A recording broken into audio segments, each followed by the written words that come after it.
Frère, il faut vraiment qu'on en parle sérieusement. Kaliningrad, un territoire russe très stratégique, devient désormais une cible pour les pays de l'OTAN. Et maintenant, l'Amérique commence à déplacer des bombes nucléaires vers le Royaume-Uni.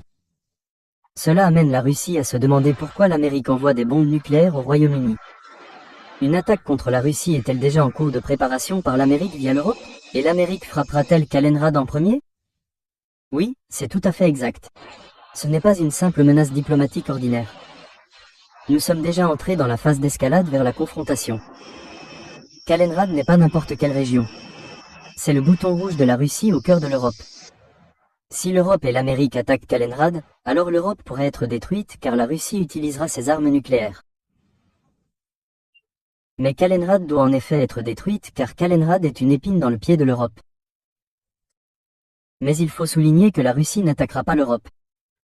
Mais si l'Europe et ses dirigeants tentent d'attaquer Kaliningrad, alors l'Europe doit être prête à faire face à une catastrophe qui ne s'est jamais produite auparavant. Car Kaliningrad est un territoire russe extrêmement important. Et toutes les tentatives dont les ministres allemands de la Défense nous menacent désormais, en disant qu'ils seront prêts à tuer des soldats russes. La déclaration des dirigeants de l'OTAN selon laquelle ils sont sur le point d'écraser préventivement la région de Kaliningrad. Revenons à l'essentiel. Quelle est exactement l'importance de Kaliningrad pour la Russie? Kaliningrad est une enclave militaire russe séparée de son territoire principal, entourée par la Pologne et la Lituanie, deux États membres de l'OTAN, mais qui reste une région clé pour la Russie. De nombreux soldats russes y sont morts pendant la Seconde Guerre mondiale. Et la Russie ne restera clairement pas silencieuse si Kaliningrad est attaqué par l'Amérique et l'Europe.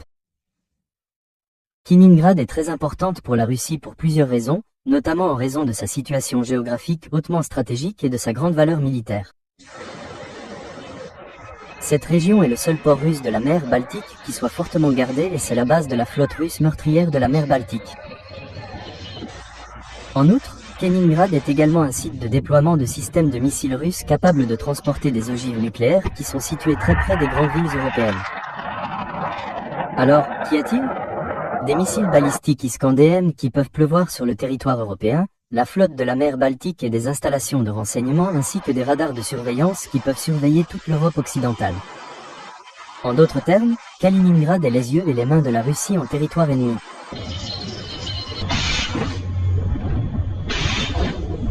On ne peut pas appeler cela une coïncidence. Le transfert des bombes nucléaires B-61-12 au Royaume-Uni est un signal clair que les États-Unis et l'OTAN se préparent à quelque chose de grave. Auparavant, Donald Trump avait donné à la Russie un ultimatum de 50 jours pour accepter un cessez-le-feu avec l'Ukraine. Mais soyons honnêtes, la Russie ne cède pas à la pression américaine. Comme prévu, la Russie a rejeté l'ultimatum de Trump. Et en réponse directe, Moscou a immédiatement déployé ses bombardiers stratégiques Tu-1 dans la région orientale de la Russie, juste à côté de la frontière aérienne des États-Unis.